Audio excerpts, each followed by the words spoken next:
Good day mga boss. Sa ngayon, magpapalit tayo ng pigtail hose dito. Dito. Dito sa gas line manifold. Ito yan. Ito yung papalitan natin. Yan, tatlo. Papalitan natin ng bago. Ito. Ito. Bali apat pala. Isa, dalawa, tatlo, apat. Apat na pigtail hose yung papalitan natin. So, ito na yung mga materials ko. Yan. So, tara guys, simulan na natin to. Kung yung papansin boss, ito yung active ngayon. Yung papalitan natin ng mga defective na pigtail hose, sila yung active. So ito yung reserve. Ito yung reserve. Itong connection na to. Since na may mga laman, mayroon pa siyang laman, mayroon siyang pang laman bago. So ito yung papaganahin natin. Ito. So bali i-off natin yung connection na yung linya na yan. O-off natin yan. I-off lang natin yung bulb. Tsaka ito yung papaganahin natin dalawa. So tara, ayo.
So ayan na mga boss, napalitan na natin yung tatlong defective na hose. Ito na yung mga bago.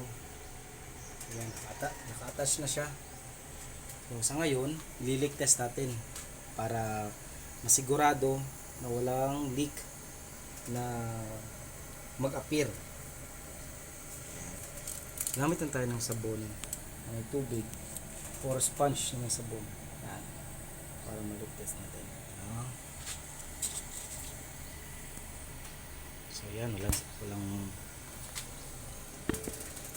mabilis naman niya malalaman mga boss kung may possible na gas leak kasi bubula siya ng dire-diretso. Yan. Okay. So meaning safe, wala siyang gas leak. Okay boss. So sa ngayon, ito na ulit ang papaganahin natin. Itong line ulit ang papaganahin natin. So ito, i-open natin at saka ito ibabalik natin sa original na position yung naka-reserve. So ito yung luma. Ito yung tatong luma. Okay boss. So ayan mga boss, na solve na natin yung problema dito sa gas line manifold. Na replace na natin yung mga may diferensyang mga hoses. So okay na, balik na siya sa normal. Ito na yung naka-open, itong line na to. At ito na rin yung naka-reserve. Ito yung tinatawag na 3x3 hook up o 3x3 setup ng gas line manifold. Okay na boss. So ayan. Sa ngayon nasa 40 PSI yung gas pressure nitong tatlong tangke. Ayan. So that's, thank you sa panonood and please like, share and subscribe sa aking YouTube channel. Thank you. Thanks for watching.